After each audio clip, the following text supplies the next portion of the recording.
हाय दोस्तों, आज मैं लेकर उपस्थित हुआ हूँ गुड हैबिट पर कुछ ऐसी नुस्खा जो बच्चों की ज़िंदगी में एक टर्निंग पॉइंट साबित होता है। तो बिना देरी करते हुए मैं उन बातों की चर्चा करेंगे जिन बातों से बच्चे सोचकर समझकर अपने ज़िंदगी को एक अच्छे उत्थान की ओर ले जा सकते हैं। तो होता है क्या कि बच्चे, खासकर छात्र, जब पढ़ने वाले बच्चे होते हैं तो उसके पास दोस्ती की समस्या, पैसे की समस्या, पढ़ाई की समस्या, रहन सहन की समस्या, घूमने दौड़ने फिरने की समस्या, अनेक सारी समस्याओं से सामना करना पड़ता है। उस समस्या को हम कैसे निपटाएं, इसके बारे में हम कुछ मूल लक्षण, विद्यार्थी पंचनम लक्षण आज हम आप लोग को बताने वाले हैं। तो समझते हैं कैसे। बहुत लोग पूछ देते हैं कि विद्यार्थी के कितने लक्षण होते हैं। विद्यार्थी के कितने लक्षण होते हैं।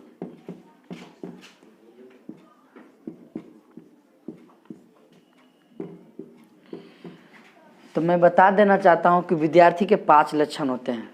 वो कौन कौन, आइए समझते हैं।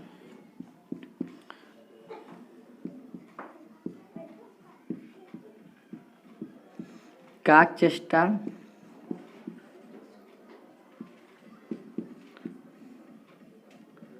वक्रोध्यानम,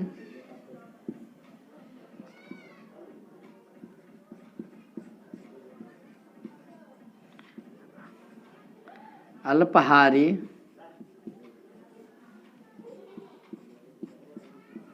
स्वनिद्रा,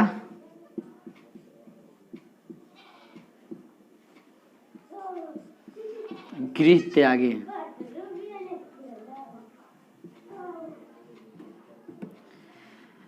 इतना तो लिख देते हैं, लिखने में तो बहुत अच्छा लगता है, पढ़ने में बहुत अच्छा लगता है, याद करने में भी बहुत अच्छा कर लेते हैं, याद भी कर लेते हैं कि विद्यार्थी के 5 लक्षण होते हैं। लेकिन होते हैं तो इसका अर्थ है आखिर क्या होता है। काकचेष्टा, विद्यार्थी को जो होना चाहिए एकदम कौवा जैसा ध्यान लगा करके पढ़ना चाहिए कि बस अब जो सर जी हमारे पढ़ाने वाले हैं, क्या पढ़ाने वाले हैं, क्या चीज़ बोलेंगे, किस प्रकार से लिख रहे हैं, कैसे बता रहे हैं, इस बात को कौवा जैसा ध्यान रखना चाहिए।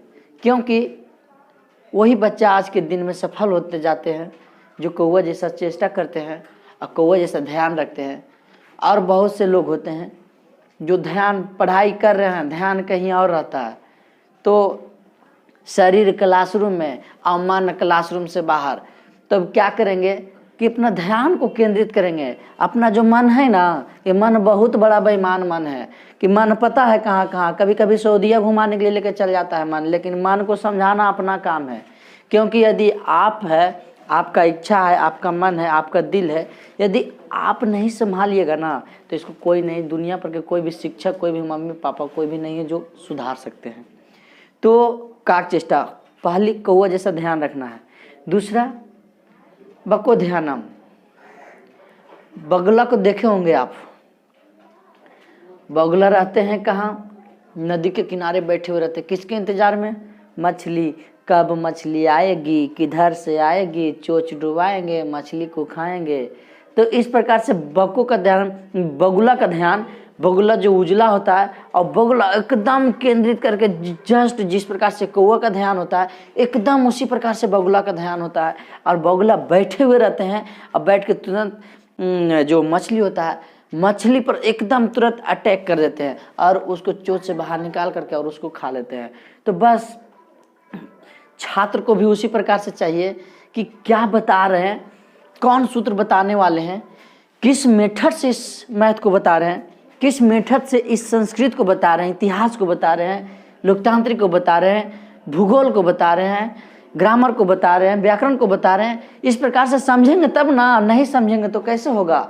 एकदम बगुला जैसा ध्यान रख करके कि कैसे बता रहे हैं, किस प्रकार से, तो इस प्रकार से समझ के और क्या करना है, हम लोग को ग्रहण करना है, आप लोग को ग्रहण करना है। यदि ग्रहण नहीं कीजिएगा ना, परीक्षा में यहाँ बैठिएगा, आपका सर जी ने तो आपका गार्जियन बैठने वाले नहीं है, सिर्फ वो लोग गाइडेंस करेंगे, लड़ना तो आपका ही पड़ेगा, परीक्षा आपको ही देना पड़ेगा।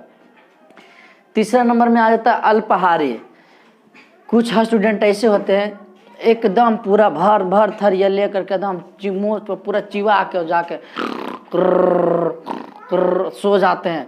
अल्पाहारी भोजन स्टूडेंट है, विद्यार्थी है, तो विद्यार्थी जीवन में कम से कम ही भोजन करें तो अच्छा रहेगा। ये नहीं गेंडा जैसा मोटा गए हैं और एकदम पलहरल है, पूरा सुतल है, तो यदि उस प्रकार से करेंगे तो क्या होगा, हम लोग पढ़ नहीं सकते हैं, आप लोग पढ़ नहीं सकते हैं, क्योंकि वही बच्चा पढ़ता है जिसका मन प्रफुल्ल रहता है, मन हल्का रहता है, शरीर हल्का रहता है।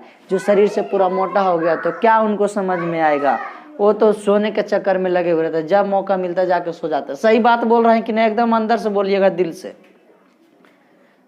हाँ, अब देखिए स्वनिद्रा, सोना जब चाहिए एकदम कुत्ता जैसा सोना चाहिए। कुत्ता को देखे होंगे, कुत्ता क्या करते हैं, कभी भी दरवाज़ा खोलिए थोड़ा सा खट, जब इतना आवाज़ आ जाता है तो कुत्ता क्या करते हैं कि कुत्ता उठ कर तुरंत देखने लगते हैं, भौचक हो जाते हैं और देखते हैं कि कहीं कोई आए तो नहीं है, एकदम उसी प्रकार से सोना चाहिए। लेकिन ये तो कुछ मानवीय गुण भी है, कोई लोग सोते हैं उसका आँख खुला रहता है, कोई लोग आँख बंद करके सोते हैं, कोई लोग को कितनों हिला डुला करके उठाते हैं तब वो नहीं उठते हैं, और बहुत लोग अपने से उठ जाते हैं। तो इस प्रकार से तो खैर इस पर भी कुछ कंट्रोल कर सकते हैं अपनी, जब जितना अच्छी आदतें हैं और अच्छी बातें हैं, जब उसको हम अपनाएंगे, स्वाध्याय करेंगे, साधना करेंगे, ये सब देखेंगे तो ये अपने आप कंट्रोल हो जाता है।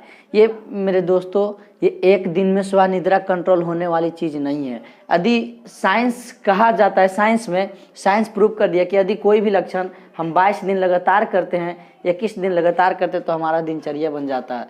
तो हम दिनचर्या बनाने के साथ साथ क्या करेंगे, सबसे पहले अल्पाहारी, स्वनिद्रा पर, ये सब पर, काकचेष्टा, बको ध्यानम, अल्पाहारी, ये तीनों पर जब हम कंट्रोल कर लेंगे ना तो स्वनिद्रा खुद कंट्रोल हो जाएगा। क्योंकि स्वनिद्रा सबसे ज़्यादा ये भीष्म पितामह जैसा काम करता है, अंगद जैसा काम करता है। एकदम सुतल है तो सुतल है, हिला रहे हैं, ढोलक बजा रहे हैं तब वो नहीं उठ रहे हैं। कारण क्योंकि ये सब सुधरेगा तभी यहाँ सुधरेगा, और जब ये सब सुधर जाएगा तो फिर आप कहीं जाके पढ़ सकते हैं, दिल्ली हो या कोटा हो या पटना हो या कोई नवादा हो या समस्तीपुर, बिहार, सहरसा, औरंगाबाद, गया, जमुई, कुछ भी हो, कोई भी राज्य हो, कोई भी जिला हो, कोई भी देश में जाकर के पढ़ सकता है। अमेरिका भी जाना पड़ेगा ना, तो सबसे पहले इसी को अपनाना पड़ेगा, तभी अमेरिका में भी सक्सेस होइएगा। नहीं तो अमेरिका में भी क्या लग रहा है, अमेरिका में लोग एकदम आराम से सुतले पढ़ जाते हैं। दिल्ली में जो लोग तैयारी करने के लिए जाते हैं, कोई IAS की तैयारी करने के लिए जाते हैं, या फिर कोई कोटा जाते हैं इंजीनियरिंग की तैयारी करने के लिए, तो क्या लगता है कोटा में सुतले रिजल्ट होता है? नहीं मेरे दोस्त, कभी मत सोचना कि कोटा जाते हैं, दिल्ली जाते हैं। उन लोग को दिनचर्या बनाना पड़ता है, पहले इस तीनों चारों पर कंट्रोल करना पड़ता है, उसके बाद ही आगे कहीं जा करके होता है। क्योंकि कहा जाता है, हर माँ बाप की सपना होती है कि अपने बेटों को या अपने बेटियों को क्या कहते हैं कि तुझे सूरज कहूँ या दीप, तुझे चांद कहूँ या तारा, सुनिएगा गौर से, तुझे सूरज कहूँ या दीप, तुझे चांद कहूँ या तारा, जग में रोशन नाम करेगा मेरा राज दुलारा। क्योंकि हर माँ बाप को अपने बेटा से, अपने बेटी से उपेक्षा रहता है कि मेरा बेटा अच्छा करेंगे, मेरी बेटियाँ अच्छा करेगी, तभी जा कर के कहीं कुछ ज़िंदगी में अच्छा कर पाते हैं। तो सबसे पहले क्या है, अपने आप को कुछ साधेंगे, कंट्रोल करेंगे, उस स्थान तक पहुंचाएंगे जहां तक लगे कि नहीं मेरे समाज में कोई एक महत्व है, समाज में कोई एक वैल्यू है, समाज के लिए हम जी रहे हैं, समाज के लिए कुछ कर रहे हैं, अपने के लिए कर रहे हैं और लोगों के लिए कर रहे हैं। संसार की यदि सेवा करना है तो सबसे पहले अपने अंदर छिपी हुई कुरीतियों की, बुराइयों को सबसे पहले निखार के हटा करके फेंक दो कि ये सब चीज़ इस प्रकार से है, तभी आगे बढ़ पाइएगा। नहीं तो सोचते रह जाइएगा, जितना भी सपना संजोए हैं ना, हाथ मलते रह जाइएगा, कुछ भी मिलने वाला नहीं है। अब ये मत सोचिएगा कि ऐसे बोल रहे हैं क्योंकि महाभारत भी कुछ पढ़ चुके हैं और इतिहास तो पढ़वे ही किए हैं, इतिहास का स्टूडेंटे हैं, साइंस तो बोलवे मत कीजिए, साइंस हम इंटर में मेरा साइंस से था। मैथ, फिजिक्स, केमिस्ट्री, बायोलॉजी हर चीज़ पढ़ चुके हैं। सब चीज़ पढ़ने के बाद, रामायण पढ़ने के बाद, जो कुरान होता है उसका कुछ मोटिवेशनल वीडियो देखने के बाद एक ही चीज़ समझ में आता है कि अपने आप को अधिक कहीं कुछ अच्छे स्थान तक पहुंचाना है तो सबसे पहले तपस्या, जप, तपस्या, भजन सब कुछ एक स्टूडेंट के लिए बुक ही होता है। और बुक ही होता है जो हम लोग को क्या करते हैं कि अच्छे से अच्छे स्थान तक पहुंचाने में मदद करते हैं। यदि एक स्टूडेंट को कुछ भी ना मिले लेकिन यदि उसको एक अच्छी शिक्षा मिल जाए तो कहीं भी जा कर के दुनिया के कोई भी कोना में पढ़ सकते हैं और पढ़ा सकते हैं, क्योंकि यही एक ऐसा हथियार है जिससे कोई भी चीज़ को काटा जा सकता है, कोई भी चीज़ को अपने आप से बना करके और अपने आप को एक अच्छी चीज़ों तक पहुंचाया जा सकता है। Thank you for watching video. इस वीडियो को लाइक करें, शेयर करें, सब्सक्राइब जरूर करें। मैं हूँ आपका अपना प्यारा योगेंद्र सर, आपकी तरफ से थैंक यू, धन्यवाद।